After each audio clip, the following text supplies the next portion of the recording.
So guys ఈ video last వరకు చూడండి, ఎందుకంటే బాహుబలి 3 ఉంటుందో లేదో అని చెప్పి లాస్ట్కి వచ్చేసరికి మీకే అర్థమవుతుంది. ఇంకా మొదలెడదామా?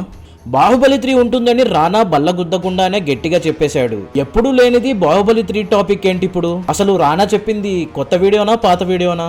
సో గైస్ నెట్ఫ్లిక్స్ లో అయితే Baahubali the torch bearer series release అయింది. ఇది ఒక డాక్యుమెంటరీ టైప్ సిరీస్ అన్నమాట. ఇది 4 ఎపిసోడ్స్ లో రిలీజ్ చేశారు. సో మొత్తం చూసాక నాకేమనిపించిందంటే చాలా బాగుంది గైస్. ఇందులో బాహుబలి సినిమా కోసం డిస్కస్ చేశారు. బిఫోర్ అండ్ ఆఫ్టర్ వాళ్ళకి ఎలా ఉందని చెప్పి కూడా చెప్పారు. అండ్ డార్లింగ్ BTS వీడియోస్ చూస్తుంటే చాలా ఫన్నీగా అండ్ ఎమోషనల్ గా ఉన్నాయి. ఎవ్రీథింగ్ ఈస్ ఫైన్, అంతా చాలా బాగుంది. అనుష్కని కూడా స్క్రీన్ మీద చూసాం. స్వీటీ తన ఓన్ మూవీ ప్రమోషన్ కూడా రావడం మానేసింది. సో అట్లీస్ట్ ఇప్పుడు ఆవిడ్ని ఇలా చూడడం చాలా హ్యాపీగా ఉంది. ఈ డాక్యుమెంటరీ లాస్ట్ లో అయితే ఒక చిన్న హింట్ అయితే ఇచ్చారు, బాహుబలి 3 కమింగ్ అని. సో ఇది బాహుబలి ఎపిక్ కాదు, ఇటర్నల్ వరకు కూడా కాదు, ఇది ఎవరో కాదు డార్లింగే కన్ఫర్మ్ చేశాడు. సో దీనితో బాహుబలి లవర్స్ బాహుబలి 3 గురించి చర్చించడం స్టార్ట్ చేశారు.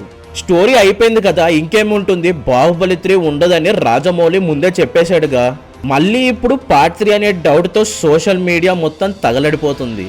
అసలు ప్రభాస్, రానా, అనుష్క కనిపించిన వీడియో కొత్తదా అన్న డౌట్ కూడా వ్యక్తం చేశారు. బాహుబలి 2 రిలీజ్ అవి 9 years అవుతుంది. బట్ ఏదో ఒక రూపంలో బాహుబలి సందడి చేస్తూనే ఉంది. Baahubali crown of blood animation series ఇంకా హాట్స్టార్ లో స్ట్రీమ్ అవుతూనే ఉంది. బట్ రాజమౌళి ఒక్కసారి ఎండ్ కార్డ్ వేశాక మళ్ళీ దాన్ని వెనకకి తిరిగి చూడడు. ఈగకి సీక్వెల్ ఉంటుందని క్లైమాక్స్ లో చెప్పినా ఇప్పటి వరకు సీక్వెల్ తీయలేదు. విక్రమార్కుడికి సీక్వెల్ తీయాలని ఉన్నా అది మాటల వరకే, చేతల్లో అసలు ఎప్పుడు చేయలేదు. RRR కు పార్ట్ 2 ఉంటుందని విజయేంద్ర ప్రసాద్ స్టోరీ రెడీ చేసినా అది ఇప్పట్లో ఉండేటట్లు కనిపించట్లేదు.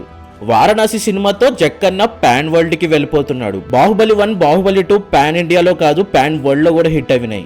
జస్ట్ ఇమాజిన్, వారణాసి తర్వాత బాహుబలి 3 తీసి పాన్ ఇండియాలో కడుగు పెడితే ఇండియన్ సినిమా రేంజ్ 2 times కాదు 10 times ఎక్కువ అవుతుంది. బాహుబలి 3 ఉంటే దాంట్లో ఏముంటుందని ఒకసారి డిస్కస్ చేద్దాం. బాహుబలి 3 శివుడు ఫాదర్ అయిన అమరేంద్ర బాహుబలి గురించి ఉంటుందని అందరూ అంటున్నారు.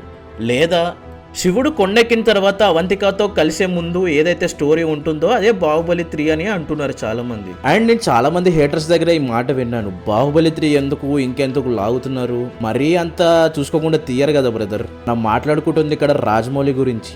సో గైస్ మీకైతే బాహుబలి 3 దేని గురించి ఉంటుందో అని కామెంట్ సెక్షన్ లో కామెంట్ చేయండి.